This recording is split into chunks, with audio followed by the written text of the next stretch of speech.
자리에 모여서 이렇게 주님께 예배드리고 또 찬양드리게 하여 주시면 감사드립니다.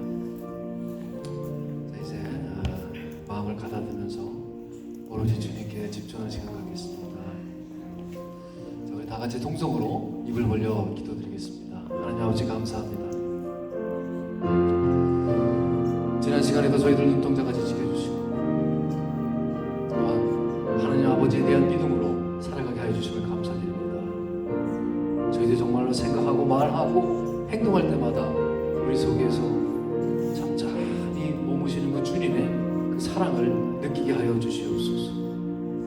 하나님의 말씀을 기억하게 하여 주시옵소서. 신실한 사명자의 삶을 살게 하여 주시옵소서. 오로지 하나님의 은혜에 의지하며 소망 가운데 살아가는 자 되게 하여 주시옵소서. 거룩하고 만복이 그누리신 하나님 아버지, 오늘 그 성인을 맞이해서 이렇게 함께 모여 찬양하고 예배드리게 하여 주시면 감사드립니다. 오늘 저희 이 예배를 통해서 하나님 아버지의 거룩하심이 드러나게 하여 주옵시고 주님을 믿는 자녀들에게 복을 주시면서 신령한 복을 풍성히 내려주심을 감사드립니다. 하나님 아버지의 형상대로 지으시고 만복이 끊어진 하나님 아버지를 경외하며 살아갈 수 있도록 하신 은혜 또한 감사드립니다. 주님, 이곳 이 파크리치 한인교회를 사랑하시옵소서. 말씀을 그 말씀의 권세와 성령의 은사가 충만한 교회가 되게 하여 주시옵소서. 또한 우리 선포되는 그 말씀으로 오늘 변화가 일어나는 시간이 되게 하여 주옵시고 그리스도로 말미암아 내가 가지고 있는 모든 문제가 해결함을 받고 용서와 사랑을 배우는 시간이 되게 하여 주시옵소서. 오롯이 이 시간을 통해서 주님의 영광만이 드러나게 하여 주시옵소서. 지금 육신의 병으로 고통당하는 성도들에게 건강과 힘을 주시옵고 또한 믿음이 부족한 성도들에게 그 믿음이 반석 위에 올라서는 시간이 되게 하여 주시옵소서. 이 시간 문제를 모두 다 해결받고 나아가는 시간이 되게 하여 주시옵소서. 이 모든 것 빗대우신 우리 주 예수 그리스도 이름으로 기도하옵나이다. 아멘. 436장입니다. 찬송가 부르시겠습니다.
새 생명 얻은 자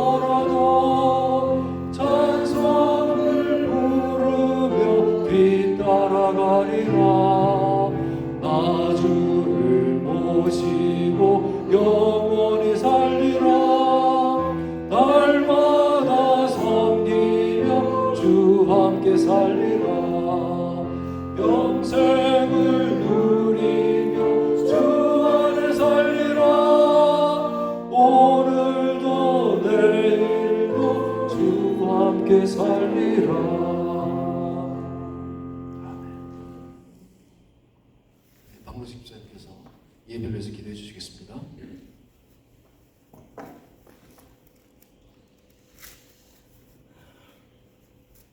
하나님 아버지, 오늘도 복된 주의 날에 예배를 주시니 감사드립니다. 어느덧 12월을 맞이하며 한 해가 저물어갑니다. 지나가는 1년 동안에도 하나님께서 저희 교회에 은혜를 주시고 평강 주셔서 지금까지 예배할 수 있었음을 감사드립니다. 앞으로 다가올 한 해에도 하나님의 얼굴을 저희 교회에 은혜 베풀어 주시기를 원하며 성도 각 사람에게 복된 삶을 주시기를 기도합니다. 아멘. 2025년에는 저희 교회가 더 부흥하여 하나님을 기쁘게 하는 선교사역과 더 많은 일들을 할 수 있는 교회가 되게 하여 주시옵소서. 오늘도 말씀을 전하실 이주 목사님께 능력을 주시고 베드로와 스데반 같이 주님을 사랑하는 마음으로 말씀을 전하실 때 우리 마음이 뜨거워지게 하여 주시고 우리의 마음이 깨어나는 시간 되게 하여 주시옵소서. 우리의 삶을 선한 길로 항상 인도하시기를 원하며 예수님의 이름으로 기도드리겠습니다. 아멘.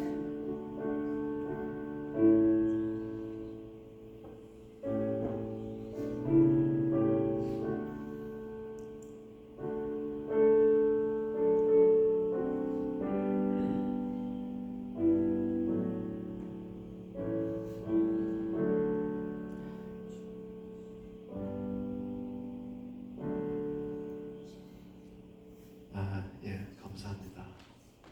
은혜로운 기도였습니다.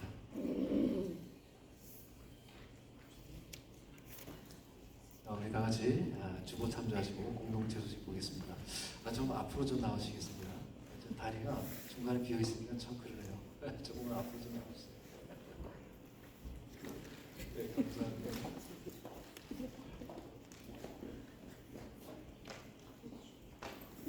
네, 감사합니다.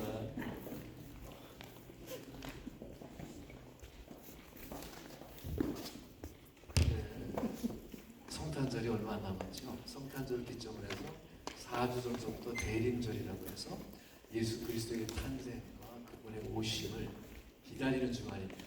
여러분 기억하시고요. 우리 기도하는 시간을 가지시면서 대림절 둘째 주간을 보내주셨으면 감사하겠습니다.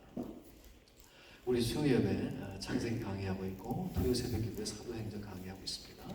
참석해 주셔서 감사하겠습니다. 그리고 제가 늘 말씀드리지만 저희가 후원하는 교회, 저희 교회가 작고 연약하지만 또한 더 그런 교회들, 아프리카 교회들 보면 참 불쌍해요. 그분들 사시는 것들 보면은 좀 가까우면 좀 자주 갔으면 좋겠는데 너무 멀리 있어서 가지 못하지만 그 교회 저희들이 후원하는 걸 너무나 감사드립니다. 다들 신경 쓰셔서 기도해 주시고 또 이렇게 참여해 주셨으면 좋겠습니다. 오늘 예배에 친구 있습니다. 그리스도 예수 안에서 풍성한 교제와 감사를 나누겠습니다. 중국어 기도팀 계속 드리고 있으니까 여러분들 관심 가져주시기 바랍니다. 우리 정교인 성가대 찬양 순서 보시고요. 질문사항이나 의문사항 있으면 우리 최은하 집사님께 문의하시기 바랍니다. 목장 예배가 있죠? 12월 22일입니다. 우리 이진희 집사님 댁에서 예배 후에 있을 예정입니다. 감사합니다. 그리고 혹시 생명의 삶 큐티 받지 못하시는 분 예배비에 말씀하셔서 수용해 가시기 바랍니다. 이제 한 달 남았죠? 한 달도 안 남았죠? 이제 뭐 8일이니까 한 3주 남았습니까? 이제 그 말씀으로 정리하면서 한 해를 보냈으면 또한 뜻깊을 것 같습니다. 자, 파크리스 남조선교회 정기총회가 12월 29일 예배 후에 있을 예정입니다. 주요한 것은 이번째 선거가 있으니까 또 그것을 위해서 여러분들 기도해 주시기 바랍니다. 2025년도 교회 달력이 나왔습니다. 한 가정에 2부씩 가져가십시오. 2부씩 가져가셔서 한 부분은 집에 걸어놓고 또 한 부분은 다른 곳에 걸어놓으셨지 아니면 전도용으로 사용해 주셨으면 고맙겠습니다. 성탄절 예배가 12월 25일 수요일 날 11시 30분 이곳에서 있습니다. 1층 강당입니다. 그 시간에 선물 교환도 있으니까 우리 각자가 한 한 20불 정도 그 선에서 선물도 준비해서 우리 선물 나눌 시간 함께 그리스도 예수의 오심을 축하하면서 함께 기쁜 시간을 가졌으면 좋겠습니다. 그리고 크리스마스 이브 서비스는 그 이브 날 24일 날 4시에 미국 교회에서 있습니다. 그리고 성탄 주간 예배는 12월 22일 날 주일날이죠. 그날 성찬 예식이 있을 예정이니까 준비해 주시기 바랍니다. 그리고 송구영신 예배는 12월 31일 오후 11시인데 뭐 조금 일찍 오셔서 같이 이렇게 교제 나누시고 예년에 하셨던 식으로 한 10시쯤 오셔서 같이 교제 나누시고 송구영신 예배 함께 드리면 또 새해를 맞이하는 날이니까 좀 피곤하고 그러시더라도 하면 좋을 것 같습니다. 그리고 1월 5일이 첫째 주예요. 첫 주일 예배 같은 시간이죠. 오전 11시 30분에 있는데 역시 성찬 예식이 있습니다. 그래서 우리 준비하면서 우리 뜻깊게 한 해를 보내고 또 한 해를 맞이하는데 여러분 기도와 말씀으로 맞이해 또 보내고 맞이하면 너무나 좋을 것 같습니다. 자, 우리 예배 후에 크리스마스 카드 단습 있죠? 예정대로 진행될 거고요. 다음 주죠. 데럴 브라운 목사님이 설교하십니다. 저는 이제 내일 한국에 가서 19일 날, 20일 날 도착하더라고요. 20일 날 도착할 예정입니다. 그 다음 주, 그러니까 아마 그 다음 주 주일 예배를 우리 브라운 목사님이 설교해 주실 예정입니다. 그리고 그 주간에 수요 예배와 토요 새벽 기도회는 없을 것 같습니다. 이상입니다. 자, 오늘 말씀 보겠습니다. 요한복음이죠? 요한복음서 9장, 5장이죠? 5장 1절부터 9절 말씀까지입니다. 요한복음 John chapter 5, 1 through 9.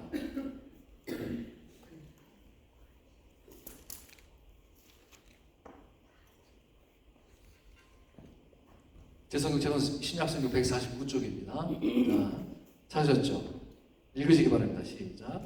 그 후에 유대인의 명절이 되어 예수께서 예루살렘에 올라가십니다. 예루살렘에 있는 양문 곁에 히브리 말로 베데스다라 하는 못이 있는데 거기 행각 5이 있고 그 안에 많은 병자, 맹인, 다리 저는 사람, 혈기 마른 사람들이 있고 우리 음식을 이는 천사가 가끔 못에 내려와 물을 움직이게 하는데 움직인 후에 먼저 들어가는 자는 어떤 병에 걸렸든지 낫게 되미로라. 거기 38회 병자가 있다.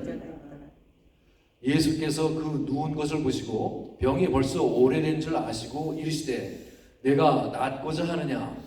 병자가 대답하되 주여 물이 움직일 때 나를 못에서 넣어주는 사람이 없어 내가 가는 동안에 다른 사람이 먼저 들어간다.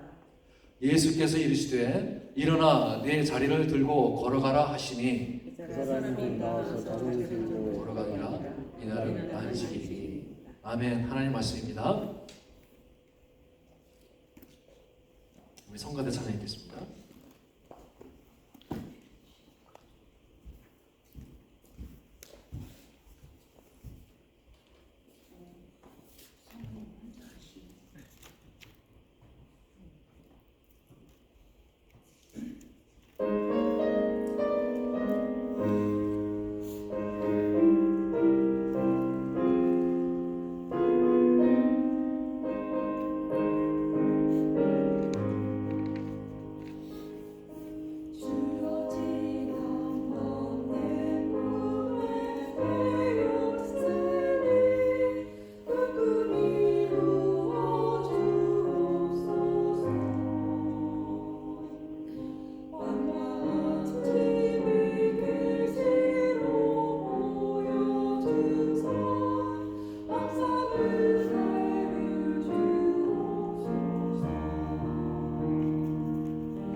유대인의 특징 가운데 하나가 뭐냐면은 아주 정신없는 삶, 그러니까 바쁜 삶을 산다는 것이죠.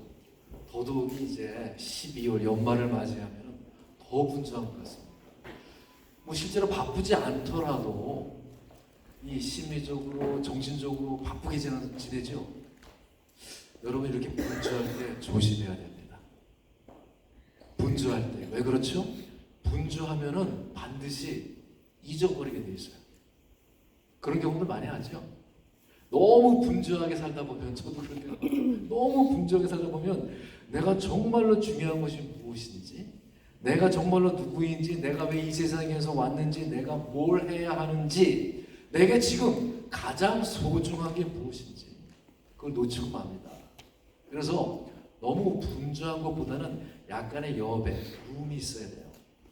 그래서 내 삶 속에 무엇인가 이렇게 틈이 해 들어올 수 있도록 여백, 룸을 마련해 둬야 합니다. 그래서 여러분 가끔씩 하늘을 보십시오. 뭐? 하늘? 거기에 무슨 밥이 나와, 떡이 나와. 자, 그렇게 그러면은 참 사람 씁쓸해집니다. 달도 좀 보고요. 뭐 이렇게 뭔가를 바라볼 때 내가 이 서 있는 이 자리가 보이기 시작합니다. 여러분이 이 분주하고 바쁜 삶에 물론 어쩔 수 없이 바쁠 때가 있겠죠. 그렇지만 그 삶에 매몰이 되어서는 안 된다는 거예요. 그러면 예수님이 분주했을까요? 안 분주했을까요? 그분은 굉장히 분주했습니다. 많은 사람들이 막 찾아오고요. 그 사람들을 가르치고 고치고 일이 너무너무 많았죠. 그러나 주님은 전혀 그 일 속에 매몰되지 않으셨습니다. 때때로는 한적한 곳을 찾아가서 쉬기도 하고 매일 동산에 올라가서 엎드리기도 하셨습니다. 그래서 아름다운 삶이라고 하는 것은 이렇게 내가 나아감과 물러남의 조화를 이루어야 합니다. 그런데 나아가야 할 때 물러서 버리고 물러서야 할 때 나아가는 사람들이 있죠. 참으로 어리석은 인생이라고 볼 수가 있습니다. 예수님은 그 리듬을 참 잘 만드셨어요. 그게 바로 여러분 그리스도인의 삶이에요.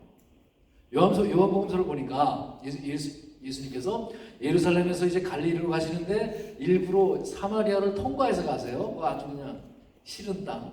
그리고 거기서 아시죠? 수가성 우물가의 여인, 그 여인을 만나서 굉장한 중요한 사건이 벌어지지요. 생명, 마르지 않는 샘에 관한 말씀을 하십니다. 그리고 갈릴리 가나에 가자마자 왕의 신하가 또 옵니다. 그래서 예수님께서 그 말씀으로 그 아들을 치유하는 사건이 일어납니다. 야, 이렇게 막 동분서주 일을 하시는데 좀 쉬시면 어떨까? 그런데 또 예수님께서 이동을 하십니다. 분주하시죠? 바로 오늘 그 사건이 나옵니다. 예수님이 다시 예루살렘에 오셨어요. 그런데 왜 오셨냐면은 유대인의 명절이다 그럽니다. 유대인의 명절, 3대 명절 기억하십니까? 여러분, 유대인의 3대 명절이다 하면은 먼저 6월절, 7절은 이제 오순절이라고 해요. 그 다음에 초막절이 있습니다. 그리고 그 외에 뭐 중요한 절기가 뭐랄까? 나팔절이 있겠네요. 나팔절이 있고 또 그 다음 중요한 게 지금도 아주 유대인들이 중요하기는 한옥카. 즉 성전을 탈환하고 그 성전을 정화한 사건, 뭐 수전절이라고도 하죠. 성전 봉화절이라고 부르는 그런 절기가 있습니다. 대개 학자들은 오늘의 사건이 아마 예수님이 오순절이었기 때문에 올라가셨을 것이다 이렇게 짐작을 합니다. 오순절, 이 77절은요 사실 그 농사와 관계되는 이 맥주를 들어보셨죠? 맥주 먹는 날이 아니라 맥주, 그 보리 맥자 쓰는 겁니다. 맥주절이라고 해서 감사와 관련이 되어 있지만 무엇보다도 시내산에서 이 백성들, 하나님과 백성 사이에 그 언약에 맺어졌던 그 시내산 언약을 기념하는 매우 중요한 절기입니다.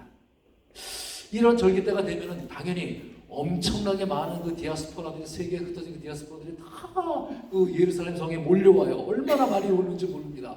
사람들이 모이면 어떻게 해요, 여러분? 설레죠. 설렘이 있어요, 그죠? 그래서 사람들이 모이면은 괜히 한번 가서 둘러보잖아요. 이게 심리적으로 무슨 일이 있나라고 이제 설레지요. 뭔가 사건이 벌어질 것 같고요. 무슨 특히 축제 같은 것을 하게 되면 얼마나 기분도 좋아지고 보고 싶어집니까? 그렇게 사람이 몰려있는 곳이, 가고 싶은 곳이 인간의 성정입니다. 그런데 여러분, 예수님이 어디로 가셨는가 하면요, 성전으로 이렇게 들어가시지 아니하고 많은 사람이 있는 곳으로 갈 것 같은데 엉뚱한 다른 곳으로 가십니다. 그 베데스다 연못이라는 곳인데요. 사진에 나오죠. 기본에 올라 베데스다라고 성경 말씀을 보니까 양문, 양들이 드러나는 양문인데 그 문 옆에 양들이 드러나는 문, 그 옆에 베데스다라고 하는 이 연못이 있어요. 그 물이 귀하니까 이거 아주 깊이 그리고 넓게 팠습니다. 그래서 그 기드론 계곡으로부터 물을 끌어들여서 때때로는 거기에 빗물이 고이기도 하고 이렇게 해서 이제 예루살렘에서 필요한 그 물 있잖아요. 뭐 재단을 막 씻기도 해야 되고 물이 필요한 그 물들을 공급받습니다. 그런데 이 베데스다라는 뜻은 자비의 집, House of Mercy라는 뜻이에요. 그런데 그 베데스다에 보니까 사람들이 많이 모여 있습니다. 벌써 5개의 주랑이다라고 하는데 이 주랑이는 지금 말로 정자예요. 지붕 없이 그냥 이렇게 기둥 세워놓은 지붕만 있는 곳이죠. 정자 옆에 뭐 벽도 없고 그런 정자가 5개나 있는 거예요. 그러니까 왜 이 사람들이 모여 있나 보니까 이분들이 하나님의 자비가 나에게 내리기를 소망하는 사람들이 거기에 와글와글 거리는 거예요. 한번 3절 말씀 볼까요? 그 안에 많은 병자, 맹인, 다리 저는 사람, 혈기 많은 사람들이 누워 물의 움직임을 기다리요. 성경책 보면 가로하고 나오죠. 이거는 이제 사실과는 다른 기록이다라고 해서 표식을 하기 위해서 이렇게 가로가 나온 거예요. 참고로 말씀드립니다. 보니까는 불치병자들이에요, 그렇죠? 낫고자 하는 일념을 가지고 그들이 와 있습니다. 완전히 거의 막장까지 간 사람들이에요. 한번 상상해 보세요. 우리 인간한테는 5가지 감각이 있거든요. 보통 내가 시각, 눈이라고 하는 것은 이렇게 눈을 감거나 가리면 안 보입니다. 이 청각, 듣는 것은요, 물론 내가 귀를 막으면 안 들리겠지만은 보통 내 의사와 상관없이 들릴 때가 많이 있잖아요. 그죠? 그리고 정말로 내가 어떻게 해볼 수 없는 게 뭐냐면은 이 후각, 냄새예요, 냄새. 제가 이제 어린 시절에 이 가장 후각적으로 기억에 남는 게 있는데 그게 밥을 뜸들일 때 나는 냄새이잖아요. 부엌에서 전기밥솥 맞으면 그건 조금 떨어지는 것 같아요. 그냥 막 뜸들인 냄새가 아주 그냥 그게 아직까지 굉장히 깊은 인상이 남아가지고요. 지금도 그 밥 뜸들이는 냄새를 이렇게 맡으면은 저희 어머님이 생각이 나요. 이 후각이라는 게 그렇게 깊이 각인이 되는 것 같아요. 이렇게 인간의 기억이 이렇게 후각, 냄새와 관련이 있습니다. 그래서 여러분 아시는지 모르겠는데 이 커피 광고에 이런 말도 있어요. 낯선 여자에게서 내 남자의 향기가 난다. 그래가지고 그게 아마 커피 광고 이제 히트를 쳤대요. 깊이 생각하지 말아요. 그 봉준호 감독이 지금 그 기생충이라는 거기서 보면 그 대사 소절이 하나 나오는데 냄새를 가지고도 사람의 계급을 결정할 수 있어 이렇게 그런 말이 나와요. 그럴듯한 말들이에요. 그러니 이 베데스다 이 자비의 집이라고 하는 곳에 많은 이와 같은 많은 병자들이 몰려 있어요. 여러분 냄새가 어떨까요? 뭐 냄새도 드시고 시각적은 또 어떨까요? 정말 별로였을 거예요, 그죠? 가고 싶은 생각이 전혀 안 들었을 겁니다. 사람들이 정말 그 유쾌하지 않은 그 냄새 저희들이 알잖아요. 그런데 예수님은 이 예루살렘 오셔서 성전에 들어가는 것이 아니라 그곳에 먼저 가셨어요. 여러분 예수 그리스도의 은혜가 바로 여기에 있는 겁니다. 거기에는 굉장히 많은 사람들이 있는데 물론 처음에 정자를 1개 지었겠죠. 벌써 5개나 지었어. 하도 사람들이 몰려드니까. 사람들이 거기 있었던 까닭이 무엇입니까? 보니까 물의 움직임을 기다리고 있대요. 왜? 사람들 사이에 어떤 전설과 같은 속설이 있었던 거예요. 천사가 내려와서 그 물을 막 흔들어 움직이게 하니까 그때 맨 먼저 퐁당 들어간 사람이 무슨 병이든지 낫는다라고 하는 뭐 다소 뜬금없는 그런 속설이 전설로 내려오고 있었던 거예요. 근데 이 솟구치는 그 물 속에 그 파동을 일으키는 거기에 들어가는 게 치유 효과가 있다라고 하는 전설입니다. 뭐 아무래도 요즘 그 학자들이 뭐 간헐천이었을 것이다. 온천수가 좀 몸에 피부병 같은 데 조금 좋잖아요. 그죠? 뭐 그 정도가 아니었겠냐 이렇게 짐작들을 하는데 어쨌든 이것은 어떤 그 속설이지 이게 진짜 있었던 일이 아니겠죠. 그것에 많은 사람들이 거기에 머물러 있어서 있는데 예루살렘에 예수님이 그 성전에 가지 아니하시고 기도하신 것이 아니라 바로 가장 고통을 받고 있는 사람들이 삶의 자리에 가신 거예요. 맨 먼저 거기 갔습니다. 거기 있는 사람들은 모두가 거절당한 사람들, 잊혀져간 사람들이에요. 어디 갈 데가 없어서 온 사람들이 있죠. 마치 재림하신 그 예수님이 가장 크고 화려한 예배당 가신 것이 아니라 저 마이애미 그 역전에 가면은 홈레스들, 냄새나는 사람들, 그 사람들한테 먼저 찾아가신 거예요. 그러니까 여기 베데스다 연못가에 있는 사람들은 지금 물이 막 동하길 움직일 기다리고 있습니다. 근데 내가 맨 먼저 뛰어 들어가야 돼요. 물이 막 움직이기 시작하면은 내가 맨 먼저 들어가야 해요. 그러니 마음속에 뭐가 가득 찼겠어요? 이 경쟁 심리가 막 있잖아요. 저기 박 집사님이 먼저 들어가면 안 돼요, 나보다. 저기 곽자매가 들어가면 안 돼. 내가 들어가야 돼. 그쵸? 그러니 그 마음이 그런 마음이 있으니 그 옆에 있는 사람들이 사랑스러워 보이겠어요? 미웁겠습니까? 밉죠. 그렇지 않겠어요? 이게 바로 우리가 살고 있는 세상의 모습이라는 것입니다.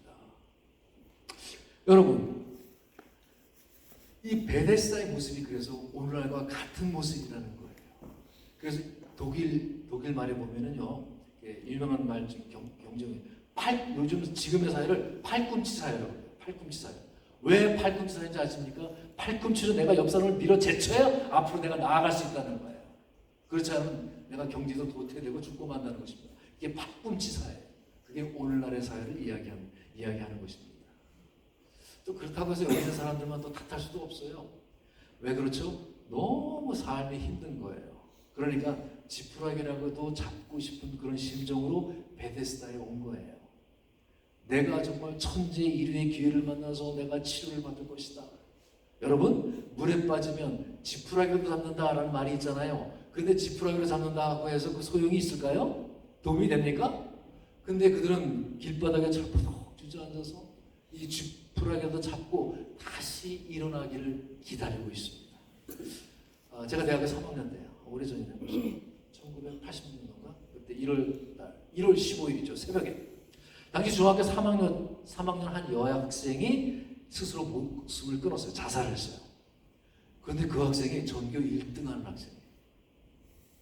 학교도 괜찮은 학교였어요. 당시 신문에 공개된 그 학생의 유서가 뭐냐면 오로지 경쟁과 입시로 치달았던 우리 사회에 큰 그 유서 한 장이 충격을 줍니다. H에게라고 시작되는 이 유서가요. 그 제목이 뭔지 아십니까? 행복은 성적순이 아니잖아요. 그 제목으로 똑같은 영화가 만들어졌고, 그 제목으로 소설이 만들어졌고, 그 제목으로 많은 노래들이 지어졌지요. 지금도 그런 말들 많이 하지요. 우리는 행복에 관해서 이렇게 우화적인 표현, 내가 살아남기 위해서는 남을 죽여야 하는 경쟁에 의해서 이 얼룩진 세상 삶의 원리가 만든 비극이지요. 우리는 그 비극 속에서 이 세상의 원리와 지금도 싸우면서 일하고 있습니다. 우리는 이 2000년 전 베데스다 연못의 이야기가 바로 우리 자신의 이야기라는 것이지요. 그런데 문제가 있어요. 주님은 베데스다 연못가에 있는 그 많은 병자를 보셨어요. 그런데 딱 한 사람만 고쳐주십니다. 그 많은 사람들이 우글우글거렸을 텐데 주님은 모든 사람을 고쳐주지 않으셨어요. 이상하죠. 왜 하필이면 그 사람인가? 우리가 구원받은 자로서 각자가 생각해보세요. 내가 구원받았어요? 그래서 내가 하나님을 배울 때 여러분 묻지 않겠어요?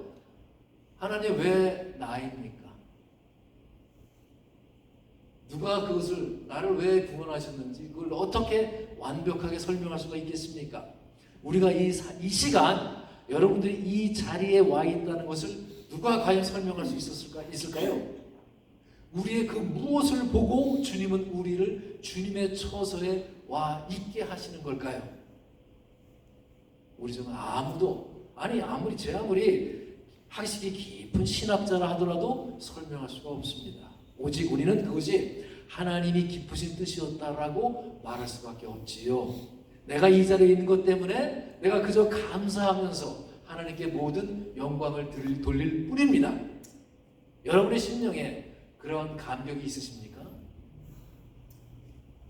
주님은 그 많은 병자들 가운데에서 이 딱 한 사람, 38년 된 병자 이 사람만 고쳐주셨어요. 주님은 그가 누운 곳을 보셨습니다. 다른 사람들도 누워 있었을 텐데 앉아있는 사람도 있었겠죠.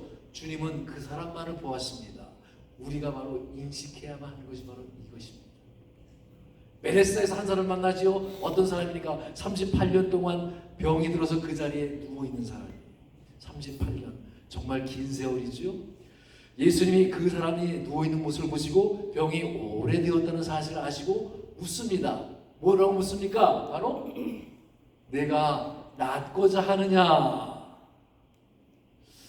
그럼 병, 당연한 질문인데 뭐 굳이 그렇게 물어보셨어요? 그런데 그럼 병자가 그렇게 질문을 하셨으면 당연히 그럼요 제가 지금 낫기를 원하지요. 그래서 이곳에 와 있지요. 이렇게 말하면 좋은데 이 사람이 어떻게 대답을 합니까? 한번 볼까요? 7절 말씀. 병자가 대답하되 주여 물이 움직일 때 나를 못에 넣어준 사람이 없어 내가 가는 동안에 다른 사람이 먼저 내려가나이다. 이 말이요 38년이에요. 그 사람의 아름다운 그 청춘 젊은 날은 다 지나가고 그 마음속에는 짙은 어두움만 드리워져 있습니다. 원망하는 마음이 꽉 차 있는 거예요. 절망에 빠져서 살다 보니까 그 마음속에 시니컬, 그 냉소하는 마음, 누군가에 대한 원망하는 마음이 지금 가득 차 있죠. 그 상처가 너무 깊다 보니까 그 상처가 낫지를 않는 거예요. 그러니까 계속 아픈 거예요. 그러니까 그러다 보니까 올바른 대답조차 할 수가 없는 것이지요. 그 세상의 원리대로 살아가는 그 진 풍경을 그대로 보여주고 있는 것입니다. 낫길 원하느냐? 예, 내가 당장 낫기를 원합니다. 이렇게 단순하게 대답하면 좋을 텐데 나를 넣어주는 사람이 없어. 그 생에 대한 원망이 가득 차 있는 거예요. 원망이. 그런데 그런 상처가 나날이 계속되는 그날에 어느 날 그에게 봄이 찾아옵니다. 자신의 병이 오래된 것을 보시고 그가 얼마나 절망에 빠져 있는지를 다 아시는 그분께서 그의 곁에 있습니다. 8절 9절 말씀 볼까요? 예수께서 이르시되 일어나 네 자리를 들고 걸어가라 하시니 그 사람이 곧 나가서 자리를 들고 걸어가니라. 여러분, 우리가 살다 보면은 누군가에게 주목받지도 못하고 완전히 외로움 속에 있는 것 같고 무슨 꼬다른 보리자락처럼 저 구석에 처박혀 있는 것 같고 그때에 누군가 슬그머니 다가와서 곁이 되어줄 때 힘이 나지 않습니까? 그런데 나를 다 보시고 나를 다 아시고 말을 건네오는 분이 있습니다. 그리스도가 바로 그런 분이시라는 거예요. 지금도 이런 인생 속에 있는 분들이 많이 있습니다. 모든 사람들이 나를 따뜻한 시선으로 바라보진 않아요. 뭔가 삐뚤어진 시선으로 나를 바라봅니다. 나의 드러난 그 겉모습을 보는 것이 아니라 내 마음속에 있는 상처를 눈여겨보시고 그 마음속에 있는 진득한 아픔을 아시기 때문에 주님은 에이 못난 놈 이렇게 말씀하지 않으십니다. 있는 그대로 주님은 품어주시고 안아주시지요. 내가 낫고자 하느냐? 여러분, 주님이 우리에게 질문했을 때 우리는 답할 준비가 되어 있어야 돼요. 그가 이런 부정적인 대답을 했음에도 불구하고 예수님이 그에게 하신 말씀이 무엇입니까? 일어나 내 자리를 들고 걸어가라 라고 하십니다. 일어나라. 내 자리를 들고 일어나서 걸어가라. 일어서. 여러분, 부활의 뜻이 resurrection, 부활의 뜻의 단어가 바로 일어섬이라는 뜻이에요. 일어섬. 바로 이날이 그의 부활절입니다. 그래서 우리가 예수님과의 만남이 작은 부활절이에요. 작은 부활입니다. 그분과 만나는 것은 일어서는 것이기 때문에 그렇습니다. 이렇게 절망의 자리에 누워있던 사람들이 일어서는 거예요. 그리고는 걸어가는 것입니다. 그게 신앙이에요. 신앙이란 바로 이렇게 일어섬이라는 것이지요. 그렇죠? 일어서서 내가 걸어가는 것이요. 내가 믿음을 갖고 산다고 하는 것이 무엇입니까? 언젠가 내가 넘어지는 그 자리에 있는 것이 아니라 그 넘어진 자리에서 내가 일어나서 가는 거예요. 어딘가를 향해서. 그죠? 그래서 내가 믿음 생활을 한다고 하면서 여전히 누워있는 사람들이 되면은 안 됩니다. 예수님이 여기에 일어나 내 자리를 들고 걸어가라 라고 말하자 무슨 역사가 일어납니까? 곧 나와서 자리를 들고 걸어갔다. 말씀의 역사가 일어나는 것입니다. 예수께서 이르시되 일어나 내 자리를 들고 걸어가라 하시니 그렇게 말씀하시지요. 일어나 내 자리를 들고 걸어가라. Stand up, take your mat and walk. 참으로 이상한 일입니다. 병자를 고치실 때 하던 그 흔한 내 병이 나았다라고 선언하신 것도 아니시죠. 그리고 또 뭐 어떤 다른 기사를 보니까는 막 침으로 지능을 이겨서 바르거나 어떤 상징적인 행위를 한 것도 아니십니다. 그냥 일어서서 38년이나 거적대기를 깔고 앉아있던 그 낡은 거적대기를 들고 걸어가라는 것입니다. 연못을 향해 걸어가는 것이 아니라 어디로? 집으로 향해 걸어가라는 거예요. 즉 베데스다 연못을 너는 떠나가라 라는 것입니다. 즉 베데스다의 그 전설과 신화에 대해서 더 이상의 미련을 갖지 말고 과감히 떠나라는 것입니다. 한 사람에게, 아니 강자에게만 은혜가 베풀어지고 나머지 모두는 그 패배자가 될 수밖에 없는 그런 가짜 은혜의 집에서 하나님의 진정한 은혜가 다스리는 새로운 삶으로 살아가라는 것입니다. 이 베데스다의 은혜는 정말로 무자비한 은혜지요. 그것은 정말 폭력과 다름이 없습니다. 오늘도 이 세상은 이 베데스다의 전설과 미신을 신봉합니다. 심지어는 교회마저도요, 이 미신과 신화를 복음이라고 막 설파하는 것도 있지요. 또 교인들은 하나님이 자기를 도와서 남들보다 먼저 그 연못에 들어가게 해달라고 막 기도하는 분도 있습니다. 그래서 자신이 뭐 로또의 주인공이 되게 해달라고 기도하는 분들도 있어요. 어떤 성직자들은 한 발 더 나가서 자기가 그 물이 움직이는 때를 안다라고 이야기하는 자들도 있어요. 그러나 여러분, 예수님은 연못을 가지고 전혀 장난치지 않으셨어요. 모두가 불행하게 되는 그 연못에 그 허상을 깨주셨습니다. 그리고는 모두가 멸망하고 마는 그런 무한 경쟁, 그 세상의 원리에서 벗어나서 하나님의 사랑과 자비와 은혜가 충만한 새로운 삶으로 그분은 초대를 하십니다. 그 삶으로 일어나 가라고 우리의 병든 마음과 육신을 고쳐주십니다. 8절 다시 한번 보세요. 예수께서 일시에 일어나 내 자리를 들고 걸어가라 라고 하시니 이 38년 된 병자의 엉뚱한 변명과 다소 어눌한 대답에도 불구하고 예수님은 명령을 하십니다. 너 아직 정신 못 차렸구나. 다른 준비된 사람한테 가야 되겠네 라고 말씀하지 않으셨어요. 하나님은 천지를 창조하실 때 어떻게 했대요? 명령하셨어요. 말로 빛이 있으라 하니 빛이 있었습니다. 절대자의 절대 명령입니다. 오늘 본문에서 말씀하신 분이 바로 그 창조주 하나님이십니다. 그 명령은 절대자의 명령이지요. 한 가련한 인간에게 찾아오셔서 일어나라 라고 하셨을 때 그것은 거부할 수 없는 명령이지요. 그 사람 한참 뭐 뜸을 들이고 미기적거리는 것이 아니라 곧 일어나 자리를 들고 걸어갔습니다. 치유함을 받은 것이었죠. 천지창조 때와 똑같은 역사가 일어났던 것입니다. 그리고 그는 주님의 말씀대로 자리를 들고 걸어갑니다. 이 38년 된 병자는 결코 주님께 자신을 고쳐달라고 말하지 않았어요. 그냥 조금만 도와주시면이라고 말을 했지요. 그러나 주님은 그를 명하시어서 즉각적인 치유가 일어나게 되었습니다.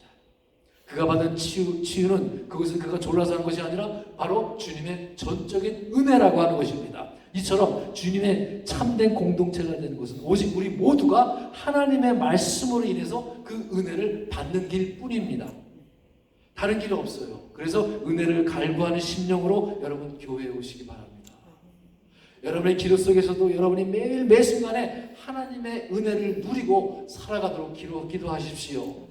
내가 정말 하루를 살아도 은혜를 받고 살겠다라고 하는 각오로 살아가시기 바랍니다.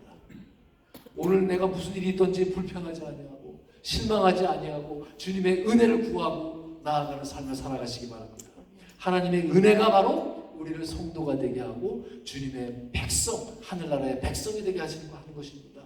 그 은혜를 사모하는 자에게 하나님은 은혜를 베푸시는 하나님이십니다.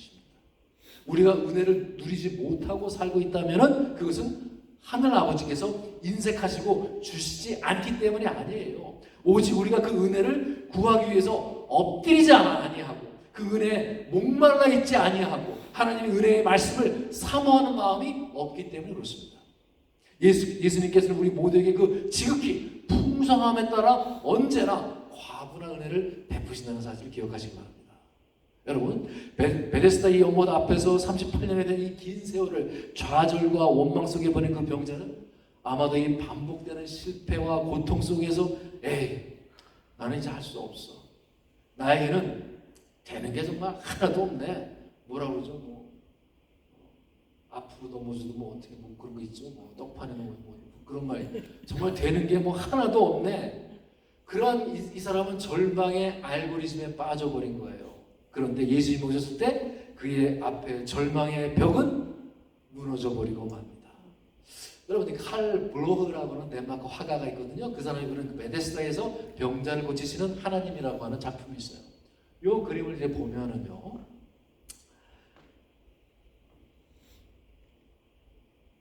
여기서 이제 여기 그 빨간 두건을 쓴 사람 있죠. 빨간 두건을 이제 쓴 남자가 기둥에 등을 이렇게 대고 앉아 있어요.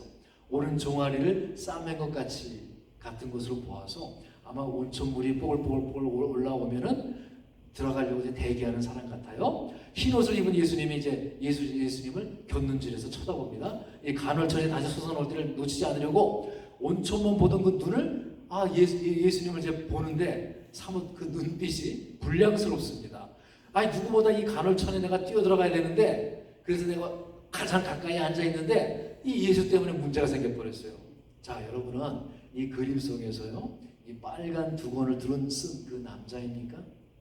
아니면은 이 덮개로 얼굴까지 가리채 누워서 숨어 있는 병자입니까?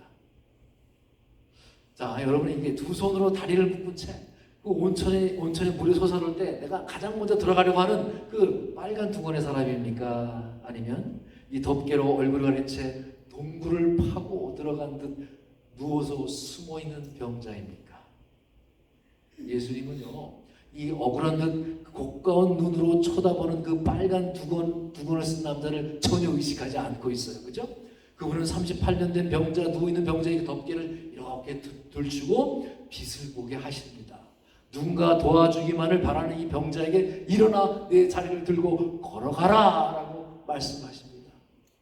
자, 우리 에베소서 말씀 한번 볼까요? 에베소서 2장 14절 말씀. 그는 우리의 화평이신지라 둘로 하나를 만드사 원수된 것 곧 중간에 막힌 담을 자기 육체로 허시고, 그 담을 허신 분이 바로 그리스도라는 것이죠. 우리 모두가 행복하지 않는 그 모두가 멸망하는 길을 향한 경주에 더 이상 연연하지 말라는 것입니다. 여러분, 일어나 걸어가십시오. 이제는 그 자리에서 떠나가십시오.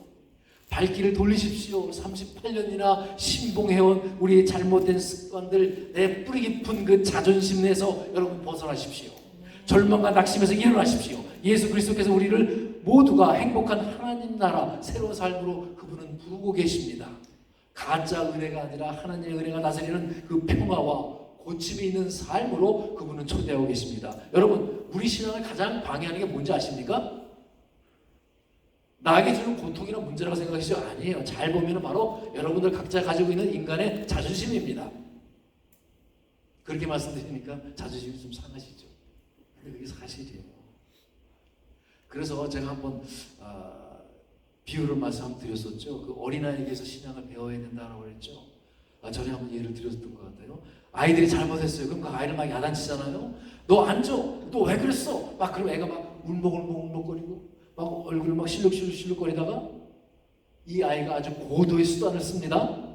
왕 하고 울음을 터뜨리면서 엄마 품에 확 달겨들지요. 그럼 그때 엄마 그러면서 달겨들 때 그 엄마가 어떻게 합니까?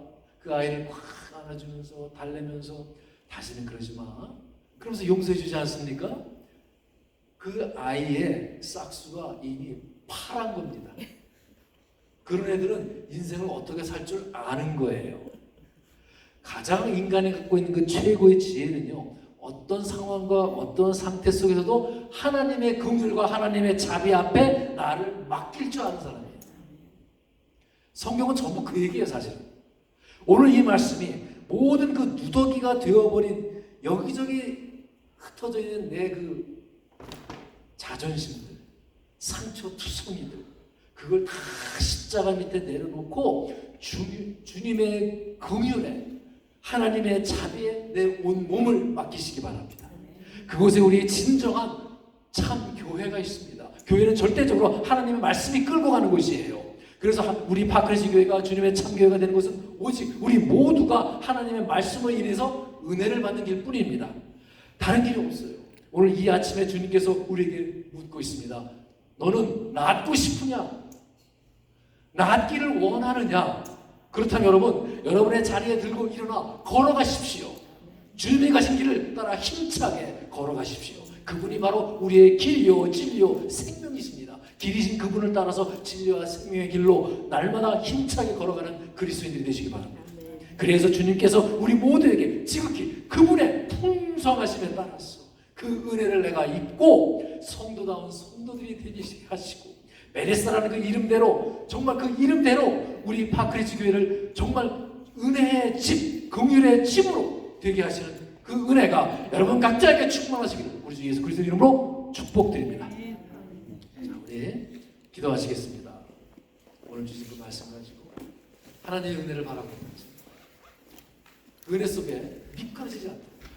은혜 속에서 그 풍성한 은혜 속에서 내가 늘 거하는 삶 살 수 있도록 각자가 갖고 있는 그 자존심 다 내려놓고, 또 이 순간 내 문제도 다 내려놓고 모든 걸 하나님께 맡기는 그런 진정한 베데스다의 삶을 사시기 바랍니다. 껍데기 베데스다가 아니라. 그래서 제가 정말 주님의 은혜가 저를 통해서 정말 흘러넘치는 그런 삶을 살기를 내가 원합니다. 베데스다 영에서 부르시는 주님의 그 음성을 내가 지금 이 순간, 너는 낫기를 원하느냐, 그 음성을 내가 듣기를 원합니다. 하나님의 은혜에 진정한 체험이 있고 내 은혜의 증인이 되기를 정말 이 자리에서 내가 원합니다. 하나님, 기도하시기 바랍니다. 하나님 아버지 감사합니다. 내가 낫고자 하느냐 하는 주님의 음성을 듣습니다.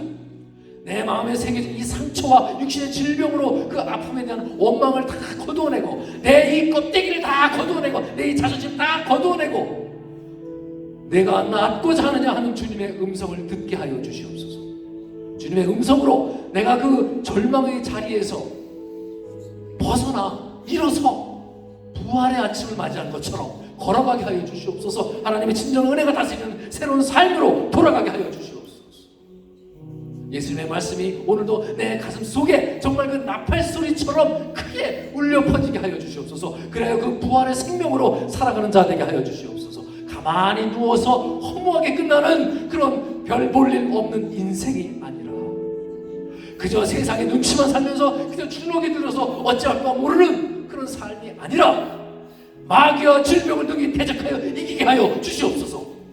하나님께서 삶의 희망이 없는 자를 찾아가 그 인생의 소망이 되게 하셨던 것처럼 우리의 발과 우리의 손도 오히려 병들어 신음하는 곳을 찾아가 그 약한 이웃들을 섬기는 쉼터가 되게 하여 주시옵소서. 그리할 때 우리 모두가 넘어진 자를 일으키고 나 역시 일어나는 역사가 일어나리라 믿습니다. 하나님 은혜 부어 주시옵소서. 이 모든 것 우리 주 예수 그리스도 이름으로 기도하옵나이다.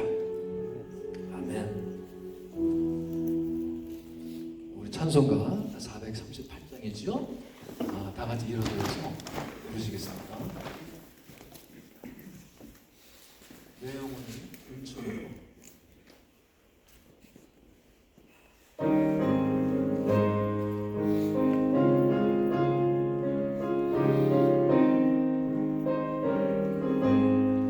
내 영혼이 은총입어 주간죄지 벗고 오니 슬픔 많은 이 세상도 천국으로 와하도다. 할렐루야 찬양하세. 내 모든 죄 사함받고 주 예수와 동행하니 그 어디나 하늘나라 주의 얼굴 뵙기 전에 멀리 뵈던 하늘나라 내 맘속에 이루어지니 날로 가깝도다. 할렐루야 찬양하세. 내 모든 죄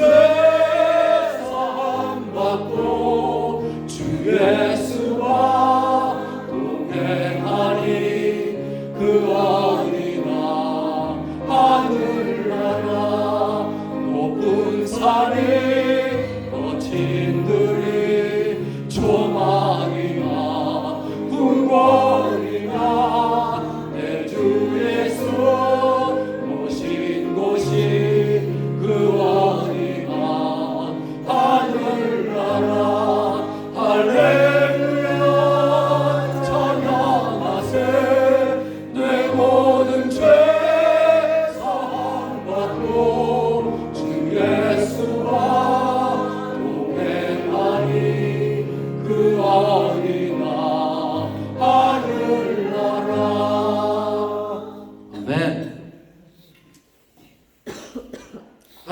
하나님, 우리 주님 앞에 우리 마음의 감사와 사랑을 담아서 주님, 온전한 11조를 주님께 드리게 해주시니 감사합니다. 또한 감사원과 성교헌금, 구제헌금을 나누어 드리게 해주시면 감사드립니다. 우리 머리 숙인 성도의 삶 속에서 주님의 은혜가 강같이 풍성하게 흘러넘치게 하여 주시옵소서. 그들이 어디에 가든지 하나님의 증인으로 살기에 모자람이 없게 하여 주시옵소서. 병든 육신이 있습니다. 그 육신 고쳐 주옵소서. 또한 그들의 복을 더하여 주시옵소서. 성도들이 가정 안에 온전한 구원을 이루게 하여 주시옵소서. 우리의 자녀들이 더욱 귀하게 성장하고 하나님 앞에 더욱 크게 쓰임받는 자녀가 되는 역사가 일어나게 되게 하여 주시옵소서. 이 미국에 흩어져 있는 이민교회들, 한국, 전 세계 영적인 각성이 일어나게 하여 주옵소서. 그 재앙과 전쟁이 이제는 그치게 하여 주시옵소서.